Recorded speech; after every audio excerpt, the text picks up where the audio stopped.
오늘 우리에게 주신 하나님의 말씀 베드로후서 1장 1절에서부터 11절까지 말씀입니다. 제가 말씀 봉독해 드리겠습니다. 예수 그리스도의 종이며 사도인 시몬 베드로는 우리 하나님과 구주 예수 그리스도의 의를 힘입어 동일하게 보배로운 믿음을 우리와 함께 받은 자들에게 편지하노니 하나님과 우리 주 예수를 알므로 은혜와 평강이 너희에게 더욱 많을지어다.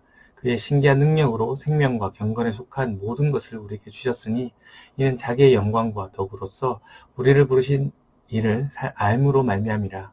이로써 그 보배롭고 지극히 큰 약속을 우리에게 주사 이 약속으로 말미암아 너희가 정욕 때문에 세상에서 썩어질 것을 피하여 신성한 성품에 참여한 자가 되게 하려 하셨느니라. 그러므로 너희가 더욱 힘써 너희 믿음의 덕의 지식을, 지식의 절제를, 절제의 인내를, 인내의 경건을, 경건의 형제의 우애를, 형제의 우애의 사랑을 더하라. 이런 것이 너에게 있어 흡족한즉 너희로 우리 주 예수 그리스도를 알기에 게으르지 않고 열매 없는 자가 되지 않게 하려니와 이러한 것이 없는 자는 맹인이라 멀리 보지 못하고 그의 옛죄가 깨끗하게 된 것을 잊었느니라. 그러므로 형제들아 너희 더욱 힘써 너희 부르심과 택하심을 굳게 하라. 너희가 이것을 행한즉 언제든지 실족하지 아니하리라. 이같이 하면 우리 주 곧 구주 예수 그리스도의 영원한 나라에 들어감을 넉넉히 너에게 주시리라. 아멘. 오늘도 주신 본문을 통해서 하나님 뜻을 깨닫는 귀한 은혜의 시간 되시길 바랍니다. 저희는 지난 7월 달에 새벽 예배를 통해서 베드로전서를 보았습니다. 베드로전서는 그리스도인들이 외부적 환난과 고난에 대비케 하는 그러한 책이었습니다. 기록 연도는 AD 64년으로 보고 있습니다. 그리고 오늘부터 함께 보실 베드로후서는 AD 67년으로 기록 연도를 보고 있는데요. 그러니까 두 편지 사이는 약 3년의 시간차가 있습니다. 3년이라는 시간 동안 계속 이 편지의 수신자들은 베드로전서에서 나왔던 외부적인 고난을 계속 받고 있던 그런 상황입니다. 3년이라는 시간 동안 고난을 받는다면 어떤 느낌이 있겠습니까? 계속해서 믿음을 지키시는 분도 있겠지만 지치는 사람이 있을 것이고 하나님을 원망하는 사람도 있을 것이고 또 여러 가지 많은 혼란들이 있을 것입니다. 왜 하나님은 계속해서 그리스도인의 고난을 보고 계신가? 그리고 곧 오신다는 주님은 왜 아직도 오시지 않고 있는가? 라는 혼란이 있을 때 이럴 때 누가 나타나면 거짓 교사, 이단들이 나타납니다. 그래서 혼란들을 성도들을 미혹합니다. 이 혼란을 타서 예수님께서 모든 죄를 지시고 죽었기 때문에 그리스도인들은 회개 안 해도 돼. 그리고 예수님은 오시지 않을 거야. 라는 이 잘못된 복음을 전하기 시작하죠. 이에 베드로는 3년 만에 다시 편지를 써서 고난 중에 있던 그리스도인에게 메시지를 전하고 있습니다. 베드로 전서가 외적인 고난에 대한 그리스도인으로서 어떻게 대처해야 되는지를 썼다면 베드로 후서는 거짓 교사들로 인해서 이 내부적인 이 혼란에 의해서 어떻게 대처해야 되는지에 대한 베드로의 권면과 그런 경고가 있는 그런 편지 내용입니다. 1절 말씀입니다.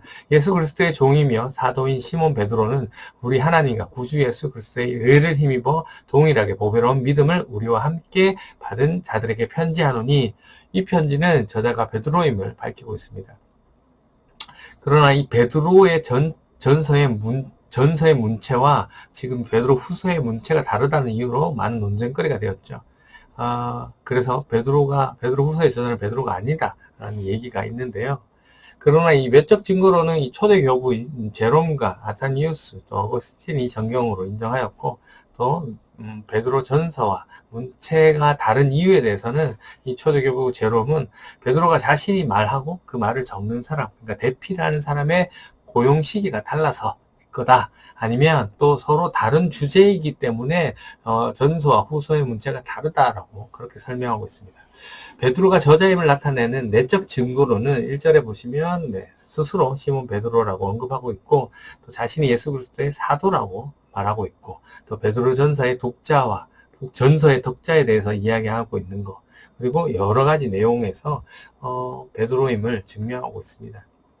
그래서 베드로 후서의 저자는 베드로임을 아직까지는 정설로 받아들이고 있죠. 혹시 이 이후에 베드로가 저자가 아니라는 것이 밝혀지더라도 이 베드로 후서는 성경에서 빠지는 일은 없습니다. 왜냐하면 베드로 후서의 내용이 성경 전체의 맥과 다르지 않기 때문이고 또 우리가 성경 66권을 이제는 하나님 말씀을 더하거나 하나님 말씀으로 더하거나 빼지 않기로 결의했기 때문입니다. 그렇게 결정했기 때문입니다. 이거를 정경이라고 합니다. 그리고 앞에서 숨겨져 있던 찾지 못했던 사도들이 글이 발견되었다. 앞으로 발견되었다고 할지라도 이 글들은 성경으로 들어가지 못합니다. 우리는 66권만 하나님의 말씀으로 정하고 인정한다라고 결정했기 때문에 그렇습니다. 조금 이 부분이 이상하다라고 생각하실 수 있지만 이미 정해진 66권을 통해서 충분히 예수 그리스도를 알고 그를 예수님이 나의 구주로 또 주인으로 영접하는데, 그래서 구원에 이르는 데는 전혀 문제가 없다, 충분하다라는 것이 이 설명이 되겠습니다. 그래서 오늘 본문 들어가도록 하겠습니다. 1절에 보니까 베드로는 자신에 대해서 두 가지를 소개하고 있습니다. 뭡니까? 첫 번째로 그리스도의 종, 두 번째는 사도임을 소개하고 있습니다. 여러분, 종이라고 하니까 많은 분들이 이 하인의 개념으로 생각하는 분들이 있는데, 그래서 주의 종이라 하면 왠지 한 주님의 하인, 멋있는 느낌도 조금 납니다.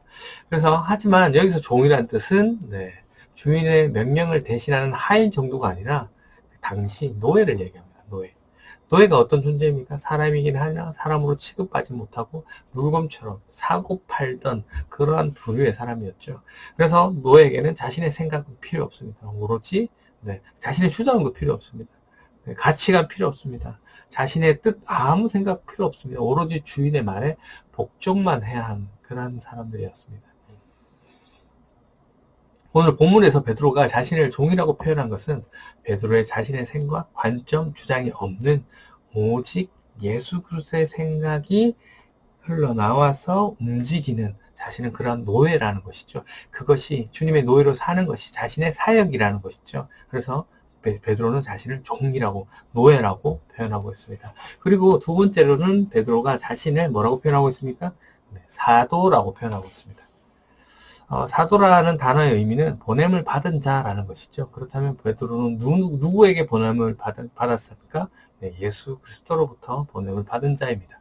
그래서 이 종과 사도의 의미를 연결해보면 베드로는 나의 생각이라고 전혀 할 수 없는 오로지 예수 그리스도의 생각과 명령에 따라 움직이는 노예로서 예수 그리스도께서 보내셔서 너에게 왔다라는 그러한 소개를 지금 하고 있습니다.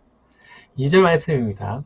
하나님과 우리 주 예수를 알므로 은혜와 평강이 너에게 더욱 많을지어다. 하나님과 주 예수를 알므로 은혜와 평강이 더욱 많아질 것임을 축복하고 있는데요. 여기서 하나님과 주 예수를 안다. 이 단어는 안다라는 이 단어는 일반적으로 아는 것을 이야기하는 것이 아닙니다. 일반적인 지식으로 아는 것을 얘기하는 것이 아니라 온전한 지식으로 아는 것을 이야기합니다. 예를 들어보겠습니다. 일반적인 지식이라는 것은 어떠한 분의 외모가 어떻고 올해 나이가 어떠시고 또 어떠한 환경에 있으시고 또 옷은 어떤 색깔이고 이러한 것들, 일반적인 지식을 통해서 아는 것, 이 아는 것을 얘기하는 것이고요.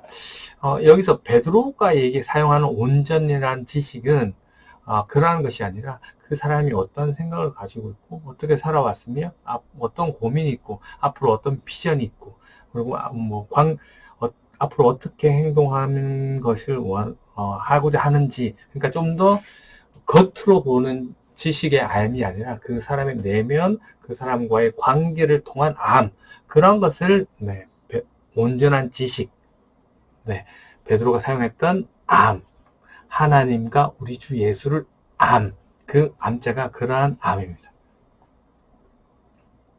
그래서 하나님과 예수 구원을 얻는 필요한 것을 깊은 관계적으로 체험적으로 아는 사람은 어떻게 된다고 하는 것이죠? 은혜와 평강이 많을 것이다 라는 축복을 하고 있는 것입니다. 그래서 이어서 3절에 보시면 생명과 경건이라는 단어가 나오는데요. 여기서 생명이라는 것은 영생을 얘기하는 것이고 경건이라는 것은 그리스도인으로서 변화된 자가 지니게 되는 하나님의 뜻에 순종하는, 존중하는 그런 생활을 얘기하는 것입니다. 이에 생명과 경건에 이르게 하는 모든 권능을 우리에게 주신 것도 하나님께서 자신의 영광과 덕으로 우리를 부르신 분임을 알므로 얻게 되는 것임을 말씀하고 있습니다. 4절에서는 하나님께서 이 영광과 덕으로 보배롭고 큰 약속을 우리에게 주셨는데 이 약속을 통해 우리가 세상에서 정욕으로 인해 부패하는 사람이 되는 것이 아니라 하나님의 성품에 참여하는 사람이 되게 하려 하신다. 여기서 큰 약속이라는 것은 그리스도인들에게 일어날 미래의 일들을 이야기합니다. 구체적으로 그리스도의 재림, 또 새하늘과 새 땅, 그리고 그리스도의 영원한 나라에 참여하게 되는 것을 말하는 것이죠. 5절에서 7절까지 내용은 그러므로 이러한 약속을 받은 자로서 열성을 다해 믿음의 덕을 덕의 덕을 더하고 덕의 지식을 더하고 이렇게 계속해서 나아가는 모습, 약속을 받은 자로서 앞의 내용들을 더하라라는 것은 그리스도인들의 믿음을 통해서 구원을 받는 것에만 만족하면 안 된다라는 것을 말하고 있는 것이죠. 하나님께서는 3, 4절에서처럼 성도들이 거룩한 삶을 추구하는데 필요한 모든 영적 자원을 주셨으므로 그리스도인들이 이 자원을 바탕으로 하여서 자발적으로 성숙 향해 나아가는 그렇게 나아가야 함을 권면하고 있는 것입니다. 여기서 더하다라고 사용된 단어는 주다, 공급하다라는 의미입니다. 이 단어가 어디서 파생되었냐면 합창대를 지휘하다라는 뜻, 그리고 합창대에게 비용을 지불하다라는 단어에서 유래된 단어입니다. 합창대를 지휘하기 위해서는 어떻게 해야 됩니까? 합창대랑 연합해야 되는 것이죠. 그리고 합창대의 비용을 지불하기 위해서는 공급을 이야기하는 것입니다. 문맥과 이어보면 하나님께서는 성도들에게 거룩한 삶을 추구하는 데 필요한 모든 영적인 자원을 주셨음에도 성도들은 주셨으므로 이 성도들은 이 자원을 바탕으로 더욱 힘써 믿음의 덕의 지식을, 지식의 절제를, 절제의 인내를, 인내의 경건을, 경건의 형제, 또 우애를, 경건의 형제의 우애를, 또 형제의 우애의 사랑을 함께 연합하고 공급하라라는 의미입니다. 8절 말씀입니다. 이런 것이 너에게 흡초하게 되면, 갖추어지게 되면 그리스도를 아는 일에 게으르거나 열매 맺지 못하는 사람이 되지 않을 것이다. 9절, 그러나 이러한 것을 갖추지 못한 사람은 앞을 못 보는 소경이어서 자신의 과거의 죄가 깨끗하게 되는 것을 잊은 사람이다. 그러므로 형제들아 더욱 힘써서 여러분이 부르심을 받은 것과 택하심을 받은 것을 굳게 해라. 그러면 여러분은 넘어지지 않을 것이다. 11절, 이같이 앞에 10절의 내용이죠. 너희들이 더욱 힘써서 하나님께 부르심을 받은 것과 택하심을 받은 것을 굳게 한다면 예수 그리스도의 영원한 나라에 들어가게 해주실 것이다 라고 말씀하고 있습니다. 여기서 주실 것이라는 단어가 아까 7절에 더하다라는 단어와 동일한 단어입니다. 너희가 더욱 힘써서 하나님께 부르심과 택하심을 받은 것을 굳게 한다면 예수 그리스도께서 영원한 나라에 들어가는 연합과 그 비용을 지불해 주실 것이다. 공급해 주실 것이다. 라는 내용으로 오늘 본문이 마무리되고 있습니다. 오늘 말씀 정리합니다. 오늘 베드로는 오랜 고난으로 인해서 힘겨워하고 있는 성도들에게 거짓 교사들의 잘못된 복음을 전함으로 미혹되고 있는 그러한 성도들에게 예수 그리스도의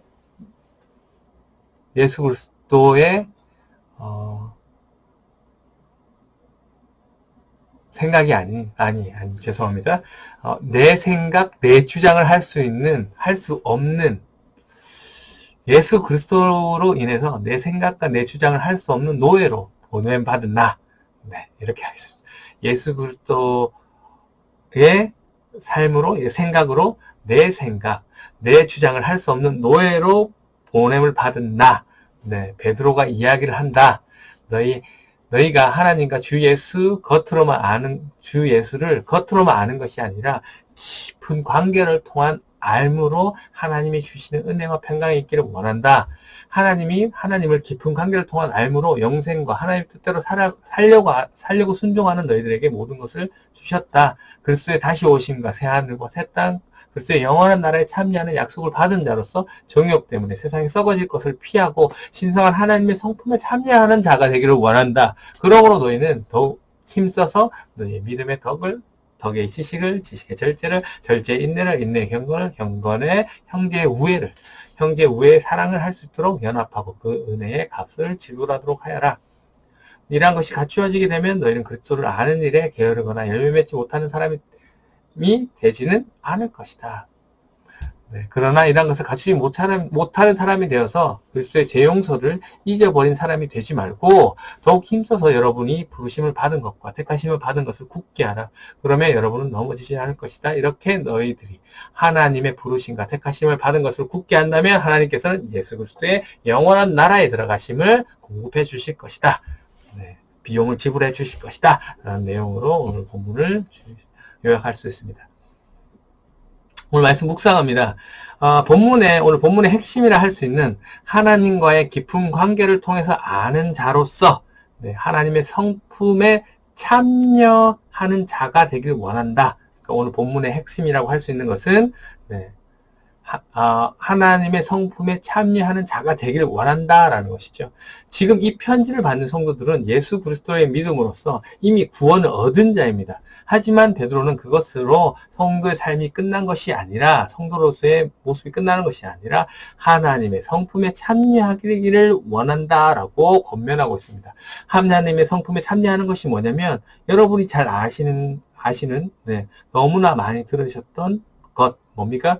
네, 그리스도를 닮아가는 것을 얘기하는 것이죠. 두 단어로, 네, 구원의 두 번째 단계인 성화를 얘기합니다. 여러분이 오늘 이 자리에 나와서 하나님의 말씀을 듣는 것도 말씀에 비춰서 내 모습을 보고 나의 모습을 고쳐 하나님의 성품에 참여하는 것이 우리의 본분이고 이것은 누구나 할 수 있습니다. 이 본문에서 보셨듯이 하나님은 우리에게 이러한 것을 할 수 있도록, 네, 모든 능력을 주셨기 때문에 우리는 할 수 있습니다. 그렇기 때문에 우리는 무엇을 중요합니까? 하나님과 주 예수 그리스도를 알아야 합니다. 어떻게 일반적으로 알아야 됩니까? 아닙니다. 깊은 관계를 통해서 하나님과 예수 그리스도를 알아야 되는 것입니다. 그런데 하루 중에, 일주일 중에 어떻게 말씀을 읽지 않고, 네, 말씀을 듣지 않고 어떻게 하나님을 통한 깊은 그러한 관계의 알을 유지할 수 있겠습니까? 네. 어떻게 하나님의 말씀을 듣지도 않고 읽지도 않는데 어떻게 하나님의 성품을 닮아갈 수 있겠습니까? 여러분, 네, 올해가 마무리되고 있습니다. 올해는 여러분 말씀을 얼마나 읽으셨으며 얼마나 그 말씀을 들으셨습니까? 물론 양이 많다고 해서 질이 좋다는 것은 아니지만 우리가 한 번을 읽더라도, 네, 중심을 가지고 듣고 읽는 것이 중요하죠. 그 중심을 가지고 많은 양을 읽게 된다면, 네, 여러분은 분명히 놀라운 경험을 하시게 될 것입니다. 어떤 놀라운 경험입니까? 네, 오늘 본문의 말씀처럼 하나님의 은혜와 평강이 더 풍성해지는 경험을 하게 될 것입니다. 하나님의 성품을 닮아갈수록 우리는 넘어지지 않게 됩니다. 그리고 구주 예수 그리스도의 영원한 나라에 들어감을 넉넉히 여러분에게 주심을 경험하는 저와 여러분이 되시기를 주님의 이름으로 축원합니다.